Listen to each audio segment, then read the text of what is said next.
Beloved Madridistas, welcome back to the channel. I've missed you guys.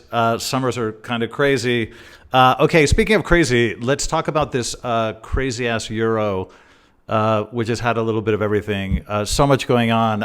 Okay, we're finally at the sort of juicy part of the tournament, so I'm really looking forward to the matchups. We'll talk about the brackets going forward, which I think are very heavily skewed in one side in terms of difficulty. But also, we'll just very quickly go over some of the highlights of the last group stage matches and just a very brief comment on the Copa America as well. But welcome back to the channel. Great to be back. Let's get started.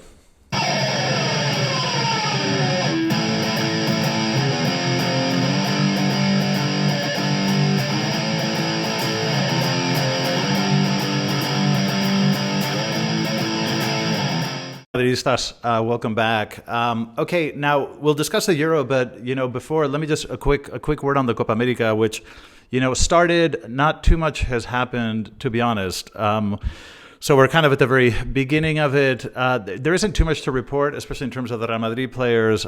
Brazil had a very flat match against Costa Rica. You guys may have seen that it was 0-0. Very strange. Vinicius was substituted for Enric, which was kind of surprising in the middle of the match. Everybody expected Brazil to sort of steamroll Costa Rica. It didn't happen. So a very lukewarm start for Brazil. The Argentina-Chile I'll mention as well, just because, and I don't care how many people I piss off saying this, but I think Chile were robbed. The refereeing decisions I thought were atrocious, very skewed to Argentina's favor. I don't know, again, I don't really care how many people I upset. I don't know what happens in the tail end of Messi's career, but there's a lot of dodgy shit around this player in these last few years of his career. There are bizarre Ballon d'Ors falling out of the sky. Some of the referee decisions, especially in the Copa America, this one and the previous one, very shady. So I don't know.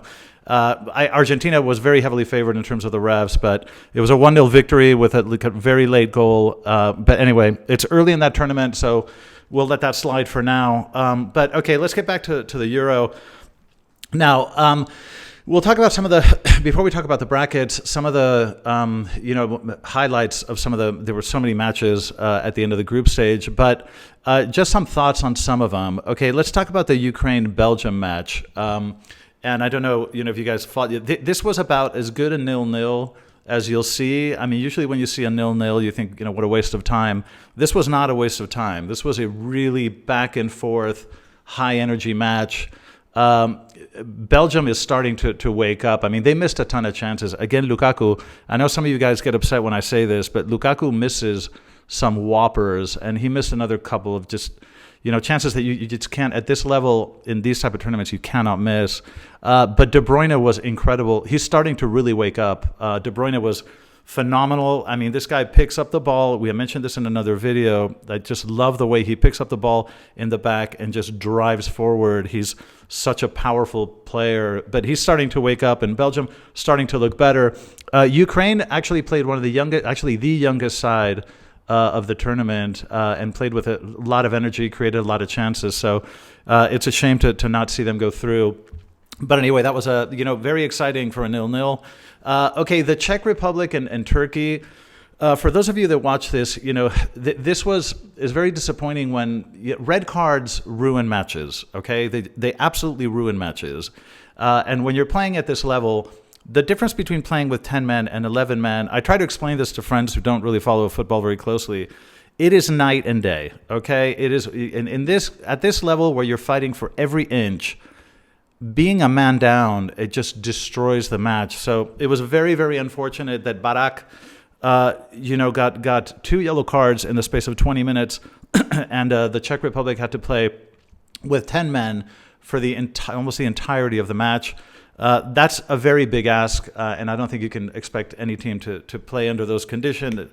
Turkey eventually sort of made it through. They struggled quite a bit, missed a few chances, and the the Czechs put up quite a fight. They were 1-1 for a long time, but eventually, that man advantage is always gonna show.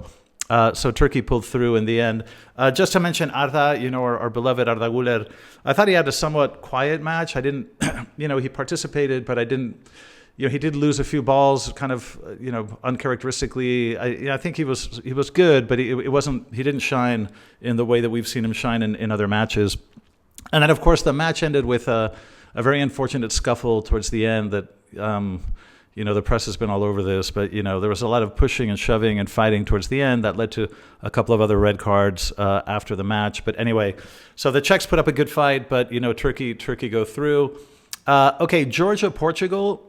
This was, this ended up 2-0 for Georgia. Georgia put up a very valiant, they played well, but I think it's very difficult to read too much into this because Portugal made a lot of changes in the squad, and it didn't really matter to them, honestly, winning or losing. They were going to qualify. They were just, their position was never threatened in terms of where they would qualify to the knockoff round. So I felt like Portugal played.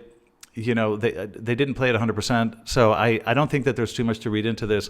I also think that Portugal made some changes that I do think had an impact. Portugal was starting to look a lot better, especially in that second match. But we'll see. That I wouldn't read too much into this loss by Portugal. But again, Georgia put up a great fight, and Kvaratskhelia was fantastic as he has been all tournament. France, Poland. This was a kind of very disappointing 1-1.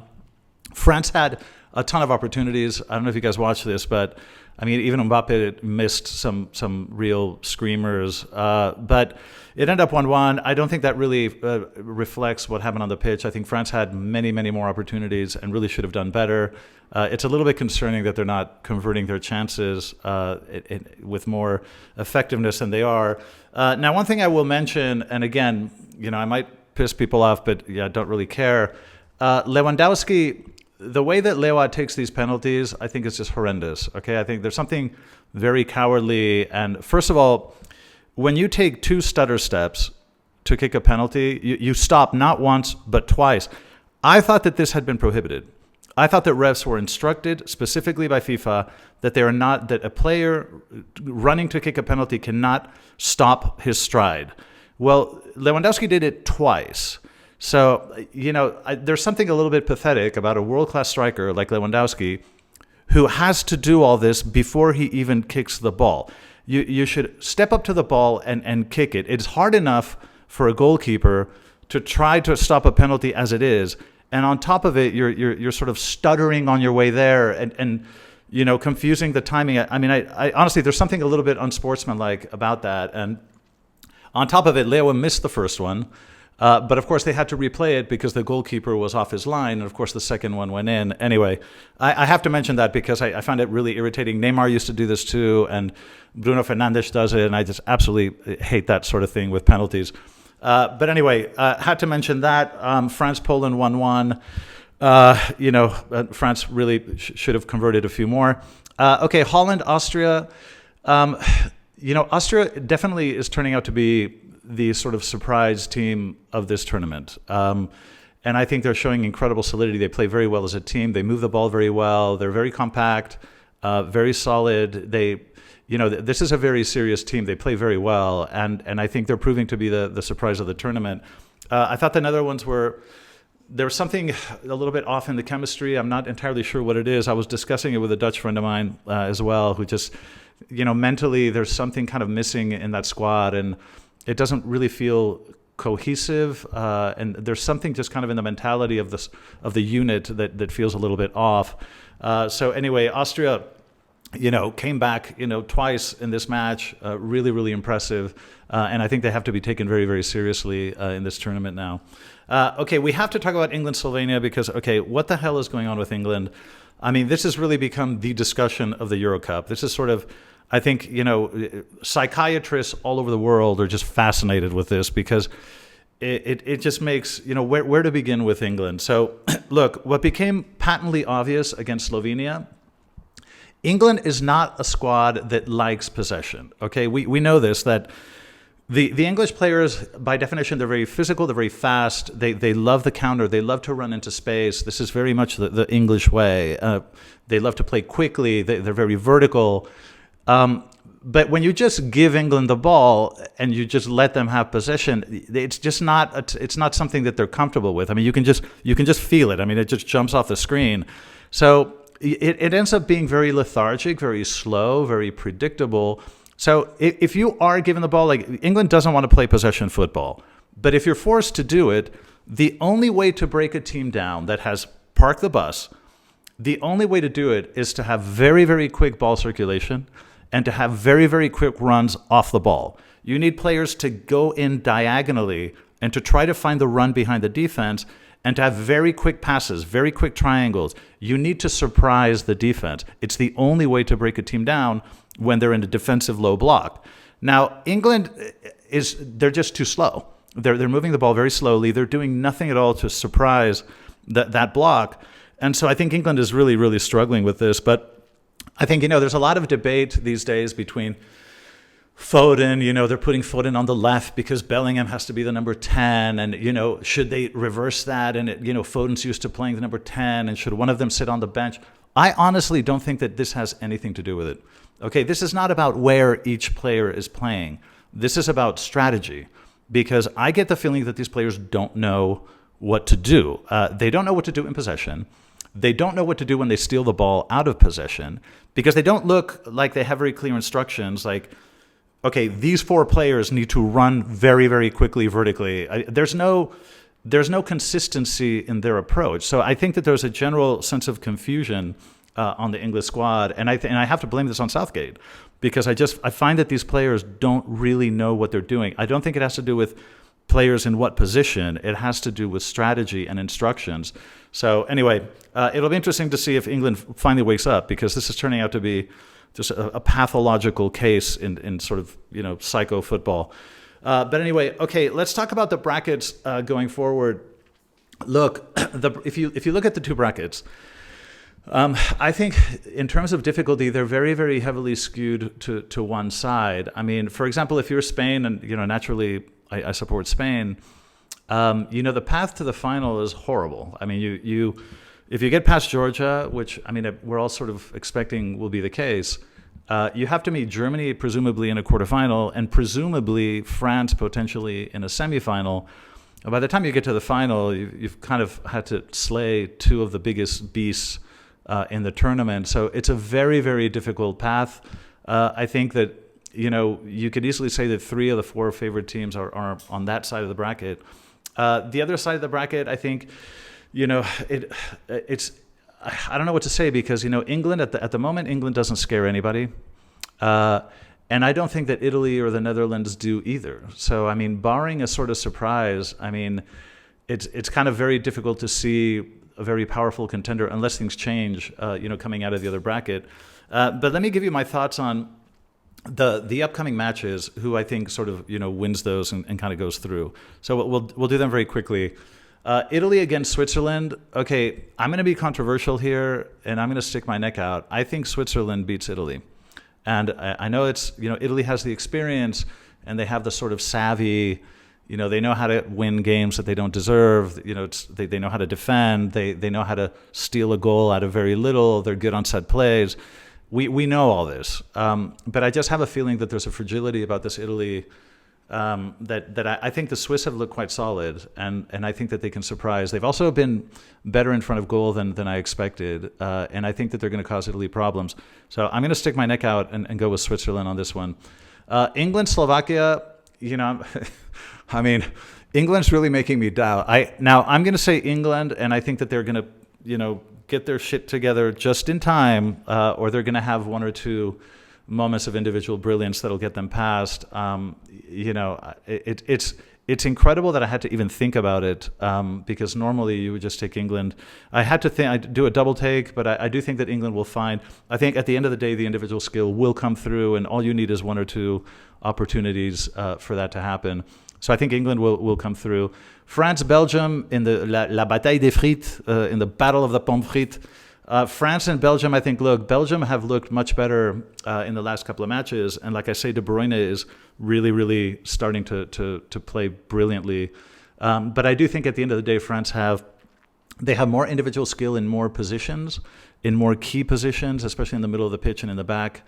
And I do think that they'll start converting their chances. So I am going to go with France, who I think will be a very, very tough rival in this tournament. Okay, Romania, Holland. Romania they started the tournament really, really well, but they have kind of been deflating ever since. And I think Holland, despite the sort of chemistry dysfunction that I can sort of perceive, I do think Holland will come through. I just think they have more talented players. They have the individual skill to score, certainly one or two against a side like Romania that's been showing weaknesses in the last couple of matches. Germany, Denmark, Germany is my favorite to win the tournament. I think there's no doubt here. Denmark has been very consistent and very competent. This is a very competent team, but I just think Germany they're too good. They're too good in every line. They're very solid. Despite the last draw, I do think Germany is just a better side. So I think Germany will make it past Denmark, fairly comfortably. Spain, Georgia, same thing. I think Spain has played really, really well. I think played the best football so far in the tournament. And Georgia put on a very brave performance in the last match, but I think Spain is just technically too good. Spain is just very, very good on the ball. It's a team that can score with very little, and they're just excellent on the ball. So I think Spain will go through fairly comfortably. Portugal, Slovenia. I think you'll see a lineup more similar to the second group stage match for Portugal, and I think Portugal will have a comfortable victory here over Slovenia. Slovenia's put on a brave show, but at the end of the day, pound for pound, Portugal just has way too much talent. Austria, Turkey. Now, as much as I love my beloved Arda Güler, I think Austria is going to win this. Austria has been the surprise of the tournament. They're a very solid team. They don't crack psychologically, and you saw that against Holland. This is not a team that will wilt, and you can score. You can go up once, twice. They will come back. They don't crumble, and they can handle the pressure, and they play very well as a team. So I think Austria is going to surprise Turkey. So listen, those are my kind of thoughts on the upcoming matches. Like I say, I still think Germany is in pole position to win this, especially playing at home.